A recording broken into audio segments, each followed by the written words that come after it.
AI sounds intelligent.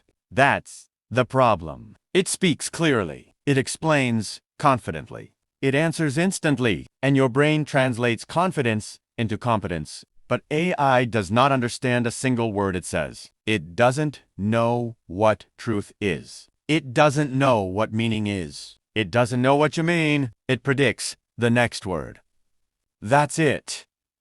And when you forget that, you hand over your thinking to a machine that has none. That's where the danger begins.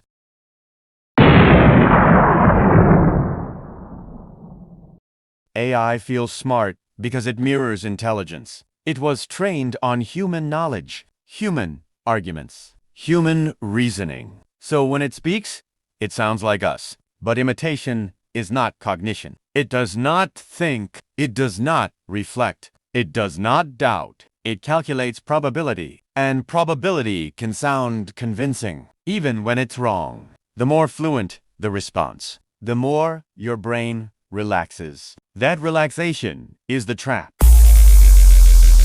Here's what most people are already doing. They ask, they receive, they copy, they trust.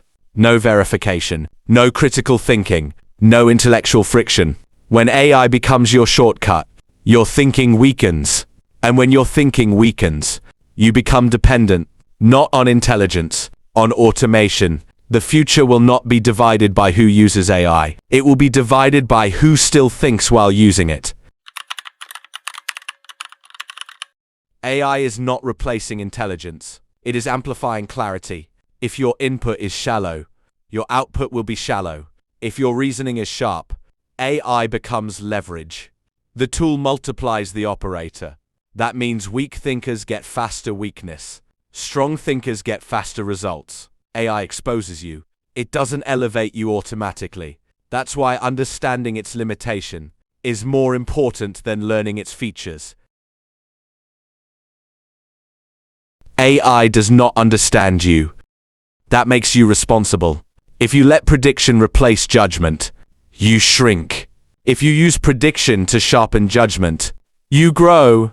The real threat isn't AI becoming smarter. It's humans becoming passive. So the question isn't, is AI intelligent? The question is, are you? If you want to understand AI beyond the hype, beyond the fear, and beyond the surface tutorials, subscribe. This channel isn't about trends. That's becoming rare.